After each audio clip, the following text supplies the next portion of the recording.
Mais justement, c'est le Kiki l'a vu de Gilles. Oui, aujourd'hui je vais vous parler du Libertin. C'est un film de Gabriel Agion avec Vincent Pérez, Fanny Ardant, Michel Serrault, Josiane Balasco et Ariel Dombal. Sorti le 15 mars 2000 dans les salles obscures, il a attiré un peu plus de 600 000 spectateurs à l'époque et il existe aujourd'hui en DVD chez Pathé Vidéo. L'histoire s'intéresse au célèbre philosophe Diderot à l'époque où il tente d'imprimer son encyclopédie malgré l'interdiction de l'Église. Pour ce faire, il se réfugie donc chez des amis dans un château et en profite au passage pour exercer son sens du libertinage. Mais l'arrivée d'une artiste peintre venue faire son portrait, puis d'un redoutable cardinal vont quelque peu perturber ses plans. Qui l'a vu ? Ben non, Moi, pas je l'ai vu. vu. Moi, je l'ai vu uniquement parce que j'étais très très amoureuse de Vincent Pérez. D'accord. Et qu'on voyait ses fesses. Alors, on voit pas que ses fesses. Oui, non, je sais, non, mais sur l'affiche Ouais. ou sur la bande-annonce, je sais plus, il y avait un... Oui, on le voit. Eh ben, on écoute un extrait. Et traîne tes couilles par terre, on te quitte à demain mon coussin. Oh, mais vous nous quittez déjà? Faut pas abuser des bonnes choses. Et quand j'étais jeune, au début de mon ministère, j'ai confessé le bordel de la rue Sainte-Ursule. De vieilles putains vérolées jusqu'à la moelle hein, qui avaient commencé leur carrière sous la Régence. Eh bien, j'ai plus de respect pour elles que pour vous. Des salopes respectables. Vous vous foutez tout en l'air.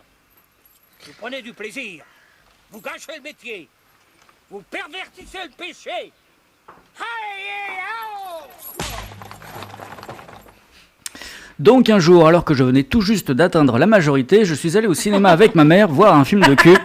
Mais pas n'importe quel film de cul, un film de cul tout public. Il s'agit du Libertin, un film où on nous parle et parfois même où on nous montre, où on nous suggère des turlutes, des broutes minous et autres coïts, avec une légèreté aujourd'hui malheureusement disparue, mais aussi et surtout avec beaucoup d'humour. Car oui, malgré son sujet et un certain nombre de scènes, le Libertin est d'abord une comédie grand public. Le texte est de Éric Emmanuel Schmitt, d'après sa pièce, bien qu'il affirme avoir été trahi.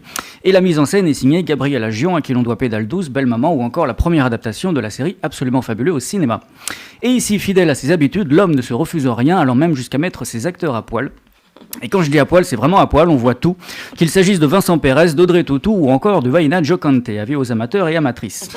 Mais ce n'est bien sûr pas là l'essentiel, car ce qui permet au film de véritablement s'envoler dans les hautes sphères de la comédie française, ce sont avant tout les performances de deux acteurs initialement secondaires dans le script et qui, en définitive, écrasent tout sur leur passage. Il s'agit de Josiane Balasco et de Michel Serrault, dont l'interprétation libertine, à l'image du titre, s'inscrit parmi les plus délirantes et donc parmi les plus mémorables de leur immense carrière. Il faut vraiment voir Balasco se doper à coups de champignons hallucinogènes ou encore Serrault jouer le religieux outré face aux horreurs sexuelles que lui raconte Ariel Dombal. Ariel Dombal qui, une fois n'est pas coutume, se révèle elle-même très bonne comédienne et qui plus est hilarante en infomane hautement perché. En plus, elle ne chante pas et ça fait du bien.